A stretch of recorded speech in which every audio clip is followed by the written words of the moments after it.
রাতের বেলা শোয়ার আগে পড়বেন 33 বার সুবহানাল্লাহ, 33 বার আলহামদুলিল্লাহ এবং 34 বার আল্লাহু আকবার। আল্লাহর পক্ষ থেকে আপনার শরীরে শক্তি আসবে। এটা যারা নিয়মিত আমল করে আল্লাহর পক্ষ থেকে তাদের শরীরে শক্তি আসে।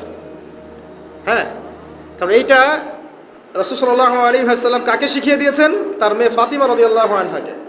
ফাতিমা রাদিয়াল্লাহু আনহা এবং আলী রাদিয়াল্লাহু আনহু তারা দুজন গিয়েছেন আল্লাহ রাসূলের দরবারে, গিয়ে বলেছেন আমাদেরকে একজন দাসী বা দাস দিন, বাসার অনেক কাজ আমরা করতে পারি না, লাগে না কাজের মানুষ। নবী সাল্লাল্লাহু আলাইহি ওয়াসাল্লাম বলছেন যে আমি কি তোমাদেরকে এমন কিছু শিখিয়ে দিব যেটা তোমাদের এই দাস দাসের অভাব পূরণ করে দিবে, প্রয়োজন হবে না? তো অবশ্যই শিখিয়ে দিন। তখন নবীজি শিখালেন সাল্লাল্লাহু আলাইহি ওয়াসাল্লাম যে ঘুমানোর আগে 33 বার সুবহানাল্লাহ পড়বে, 33 বার আলহামদুলিল্লাহ এবং 34 বার আল্লাহু আকবার। তোমাদের দাস দাসীর প্রয়োজন হবে না ইনশাআল্লাহ।